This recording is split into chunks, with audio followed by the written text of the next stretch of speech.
Hello दोस्तों, LLB 6 semester general English और legal language प्रश्न पत्र के लिए लैटिन सूत्र बहुत आते हैं, बहुत सारी मैक्सिम्स आती हैं।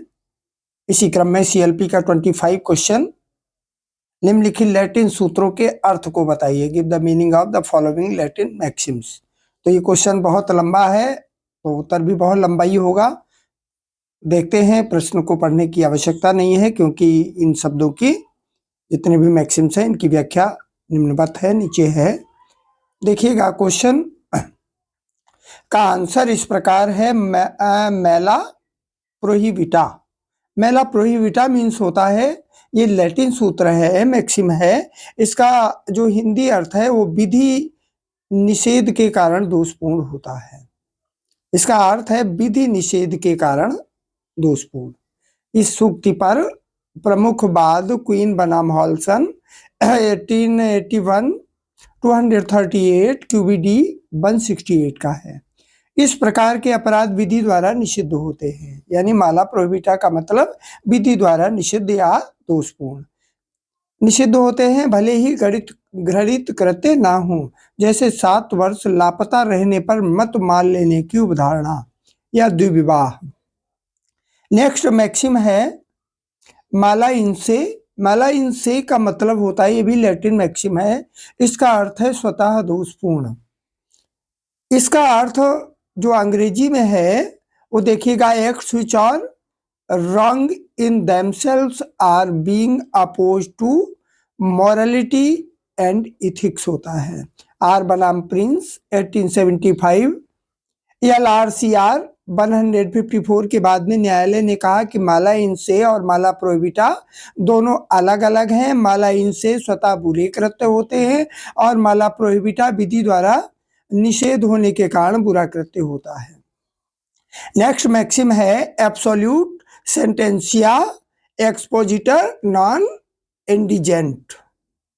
एब्सोल्यूट सेंटेंसिया एक्सपोजिटर नॉन इंडिजेंट का मतलब क्या होता है? इंडिजेंट का मतलब, इसका हिंदी अर्थ है स्पष्ट भाषा के लिए निर्वचन की आवश्यकता नहीं होती। ये इसका अर्थ है, यानी स्पष्ट भाषा के लिए निर्वचन की आवश्यकता नहीं होती। अंग्रेजी में इसका अर्थ है plain language does not need an interpreter. भाषा ही एक ऐसा साधन है जो मनुष्य के विचारों को पूर्णता एवं स्पष्टता से प्रकट कर सकती है। इसलिए भाषा का प्रयोग सरल एवं बोधगम्य रूप में होना चाहिए, जिससे कि संविधि के आशय को स्पष्ट किया जा सके। इन सारे क्वेश्चन से बहुत सारे ऑब्जेक्टिव्स बनेंगे, अलग से ऑब्जेक्टिव्स नहीं है, इन्हीं क्वेश्चन से उठाए जाएंगे, देखिएगा। इसलिए संविधि के शब्दों को उसका शाब्दिक अर्थ ही दिया जाना चाहिए। इस शाब्दिक व्याख्या को कई नामों से जाना जाता है, जिसे व्याकरण मूलक भी कहा जाता है। इस व्याख्या के अनुसार किसी भी संविधि के शब्दों की शाब्दिक व्याख्या जो कि त्यों करनी चाहिए। चैनल को सब्सक्राइब कर लीजिएगा, क्योंकि LLB 6 सेमेस्टर के सारे सब्जेक्ट्स के लिए आपको कंटेंट हमारे चैनल पर मिलेगा। साथ ही LLB और BLLB के समस्त सब्जेक्ट्स के लिए भी कंटेंट हमारे यहाँ अवेलेबल होगा। व्याकरण के नियमों से शब्दों के प्रयोग का जो अर्थ निकलता है, उसी को ठीक मानकर शब्दों का सहज एवं स्वाभाविक अर्थ निकाला जाना चाहिए। उच्चतम न्यायालय ने अनेक मामलों में व्याकरण मूलक व्याख्या का समर्थन किया है।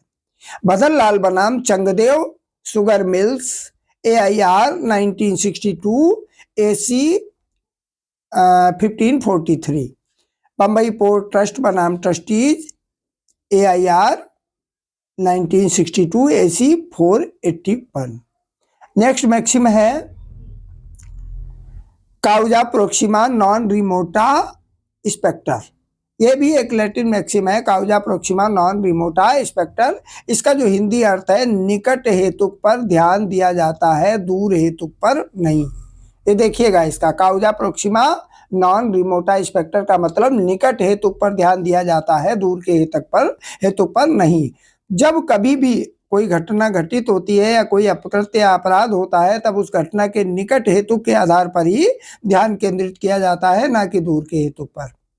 व्यक्ति को दोषी तभी माना जाएगा जब घटना का निकटवर्ती परिणाम होगा। घटना का दूरवर्ती परिणामों के लिए व्यक्ति को दोषी नहीं माना जाएगा। सारा का सारा कंटेंट सीएलपी से ही है, कहीं अलग से नहीं है, और छत्रपति साहूजी महाराज विश्वविद्यालय कानपुर के ऑथराइज्ड जो सिलेबस है उसके अनुसार है। बड़ा ध्यान से सुनिएगा। फैट एकम्पली मीन्स क्या होता है? ये भी एक लैटिन मैक्सिम है, फैट एकम्पली। इसका हिंदी अर्थ है संपन्न घटना, सिद्ध वस्तु, तथा अंग्रेजी में इसका अर्थ है फैक्टर डीड एकम्प्लिश्ड। फैट एकम्पली का अर्थ ऐसे काम के संपन्न हो जाने से होता है जो संभवतः प्रत्यावर्त नहीं होती है। दूसरे अर्थों में ऐसे कार्य के संपन्न होने को उलटना असंभव होता है और उसको मान्यता प्रदान करना जरूरी होता है। नेक्स्ट देखिएगा, नंबर 5 मैक्सिम, फेलो डेसे। फेलो डेसे ये भी एक लैटिन मैक्सिम है। इसका हिंदी अर्थ में होता है आत्मघाती। फेलो डेसे मीन्स आत्मघाती, तथा अंग्रेजी में इसका अर्थ है ए फेलोन एज टू हिमसेल्फ। इस लैटिन पदबंध का इस्तेमाल ऐसे व्यक्ति के लिए किया जाता है जो अपनी आत्महत्या कर लेता है। ब्रिटेन में आत्महत्या करना या आत्महत्या का प्रयत्न करना एक अपराध माना जाता है। सन 1961 में कानून बनाकर आत्महत्या के अपराध को समाप्त कर दिया गया। आत्महत्या अधिनियम 1961 की धारा 1 के अनुसार विधि का ये नियम है कि जिसके द्वारा एक व्यक्ति के लिए आत्महत्या करना अपराध होता है उसको निराकृत किया जाता है। फेलो डेसे का इस्तेमाल आत्महत्या के अर्थ में होता है। भारतीय दंड संहिता, जो भारतीय दंड संहिता है, एक सेकंड रुकेंगे। भारतीय दंड संहिता 1860 की धारा 306 आत्महत्या के लिए दुष्प्रेरित करना और धारा 309 में आत्महत्या के प्रयत्न को दंडनीय अपराध बताया गया है।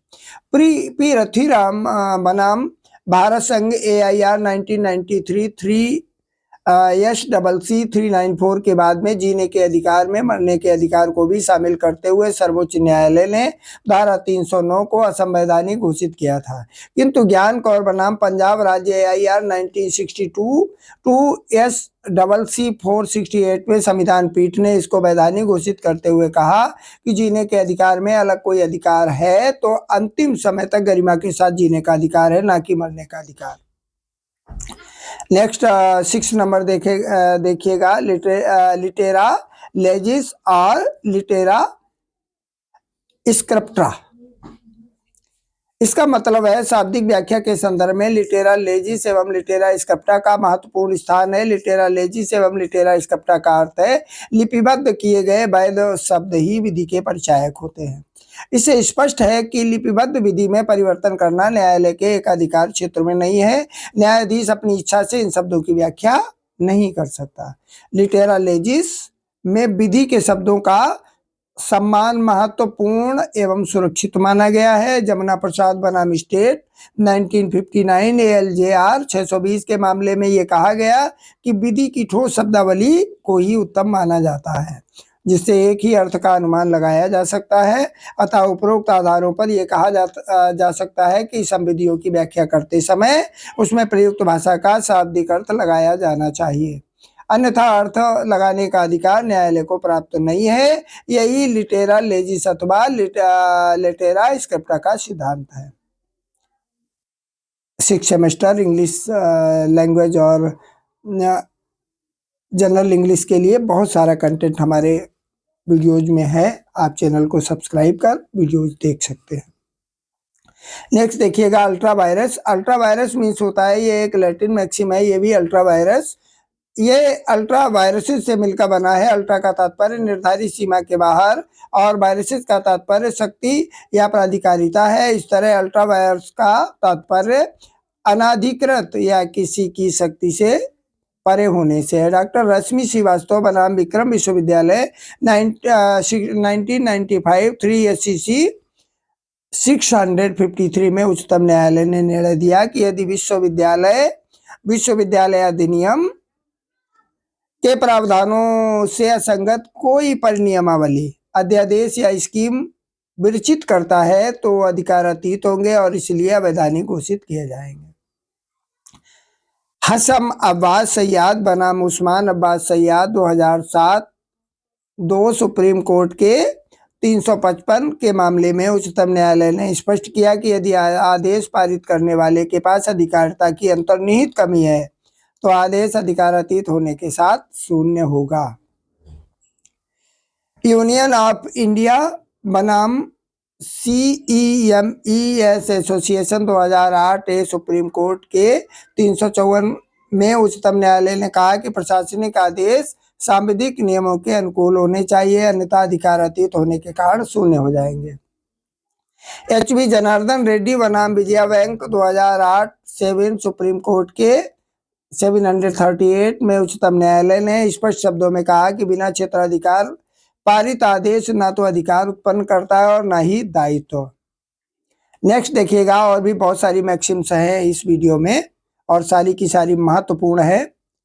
नेमो जुडेक्स इन काउजा सुआ, कोई भी व्यक्ति अपने मामले में स्वयं न्यायाधीश नहीं हो सकता।